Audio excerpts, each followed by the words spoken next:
guess at the time you don't realise quite how lucky you are. I kind of felt like I was labour in a yard and I was chipping away at a bit of rust or helping fiberglass something.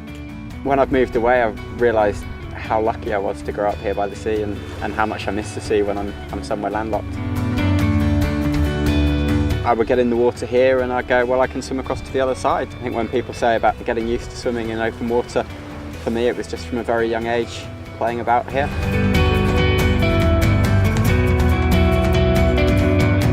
I've swum since I was a kid, swum with my local swimming club, but I wasn't particularly good in a swimming pool. I sort of just about sneaked to Western County qualifying time, but wasn't good enough to go to a nationals. But getting in the sea and swimming open water I was much better at. And my first racing would have been Bournemouth Beach Duathlons, which are just a little way down the coast from here. And I was jumping in and doing it for a little bit of fun at the age of 16 and found that I was coming out of the water in front of a guy who finished 10th at the Olympics. Before I knew it, I'm on a beach racing in Cancun rather than on a beach in Weymouth. If I was talking to myself then, and I had to say the hours that were involved and how long it would take and the chances of success, probably not very sensible, but it's been a hell of a trip.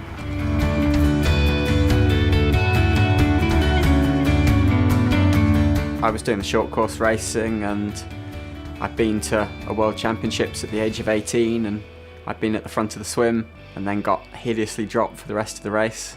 And I worked on my biking and I started riding a bit better and I was doing more running and my running was improving. Then I'd done World Student Games and I'd ended up winning a World Student Games. I was racing with guys who were going to the Olympics and if I was in the right race, I was beating them or I was going head to head with them. So it was kind of the natural thing that I was just progressing and moving up. And then it became apparent that I just didn't run fast enough to be mixing it with people like the Brownlees, and if I wanted to be involved in the sport I needed to go long, so I started training and racing for the Ironman.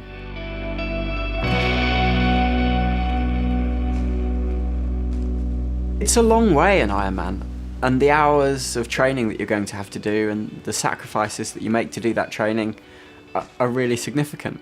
You're out there for so long and you're working so hard. At whatever level you're at, there's going to be a stage where your head just tells you, this is stupid, like, you're not going to get this done. Why are you doing this? You don't have to do this to yourself. Why don't you just stop?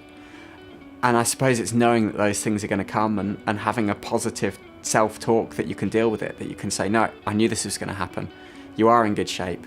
Things have gone all right. The next 5K is going to be tough, but just focus on each kilometre. Think about your running technique. And just to get over those tough moments by having a plan to deal with them.